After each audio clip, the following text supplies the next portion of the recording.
A ver, hoy en día lo del impuesto sobre la renta es algo que casi damos por hecho, ¿verdad? Pero, ¿nos hemos parado a pensar en su historia?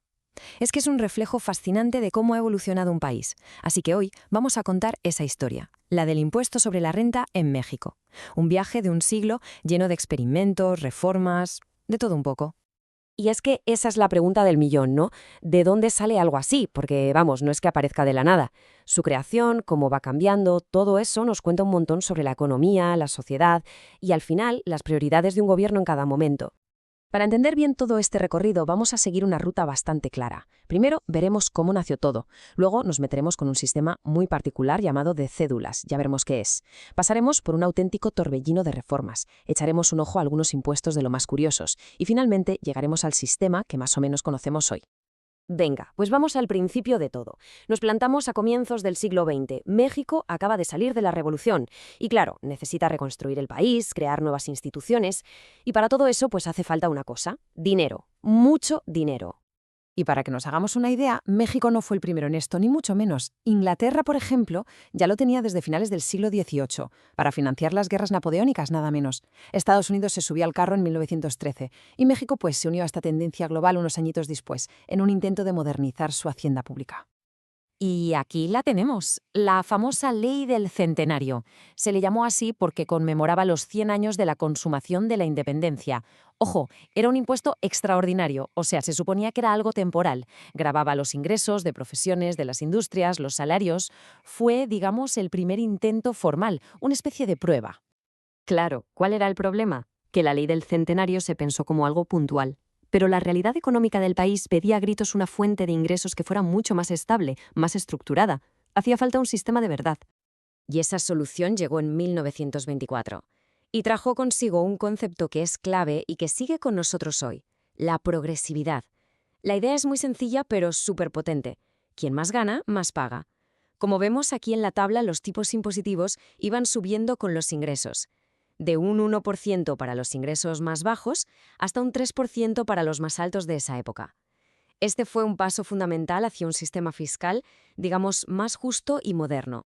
Y con la ley de 1925, México se metió de lleno en un sistema que iba a definir su fiscalidad durante casi 40 años. Un sistema bastante peculiar, conocido como el sistema de cédulas.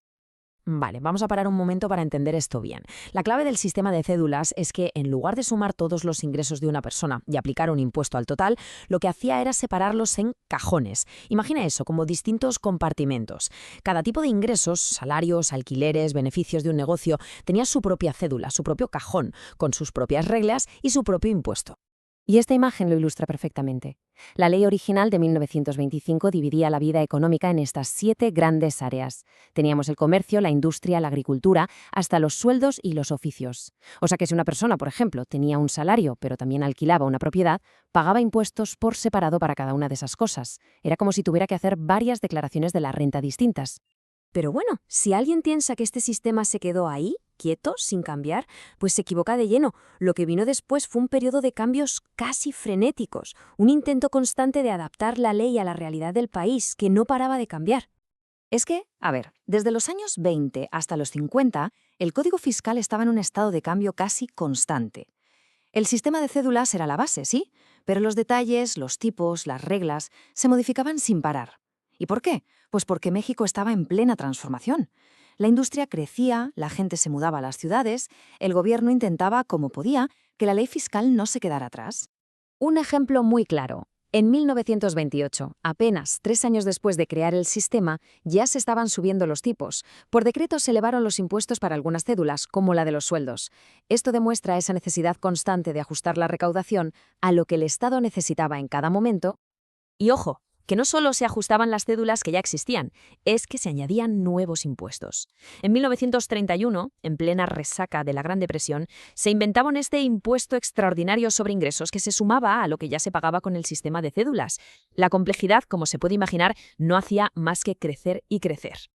Y dentro de todo este torbellino de reformas, surgieron 2 leyes que son especialmente curiosas porque reflejan muy bien el espíritu de aquella época. Intentaban gravar conceptos muy específicos. Por un lado, la ausencia y por otro, los beneficios que se consideraban excesivos. La ley del ausentismo es fascinante.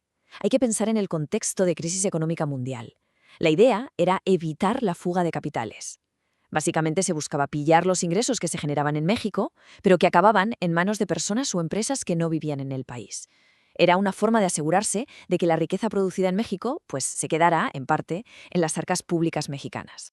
Y luego tenemos esta otra joya, la ley del superprovecho. Para entenderla hay que viajar a 1939, presidencia de Lázaro Cárdenas, justo después de la expropiación petrolera. En ese clima de nacionalismo económico, el gobierno decidió gravar lo que consideraba beneficios extraordinarios. Es decir, si una empresa era súper rentable, más de un 15% sobre su capital, pues tenía que pagar un impuesto adicional sobre ese superprovecho. Claro, después de 4 décadas de cédulas, de parches, de leyes especiales, el sistema se había vuelto un laberinto increíblemente enrevesado. Era el momento de un cambio radical, probablemente el más importante en toda la historia fiscal de México. El problema de fondo del sistema de cédulas era su fragmentación. Es que no miraba a la persona en su conjunto, sino a sus diferentes trocitos de ingresos. Esto hacía muy difícil tener una visión global de la capacidad económica real de cada contribuyente y, sinceramente, era un caos administrativo. Y el cambio por fin llegó. Con la ley que se promulgó en 1964 y que entró en vigor el 1 de enero de 1965, México estaba viviendo la época del milagro mexicano, un periodo de un crecimiento económico brutal y necesitaba un sistema fiscal que estuviera a la altura. Esta ley marcó un antes y un después. Se abandonó un modelo que llevaba casi 40 años para adoptar el que, prevalece en la mayor parte del mundo. Esta comparación lo resume todo a la perfección. Se pasó de un enfoque, analítico, donde cada fuente de ingresos era un mundo aparte, a un enfoque sintético o global. A partir de 1965, lo que importa es la suma total de todos los ingresos de una persona o de una empresa. Todo se junta y sobre ese total se calcula un único impuesto. ¿Esa es la base del sistema actual?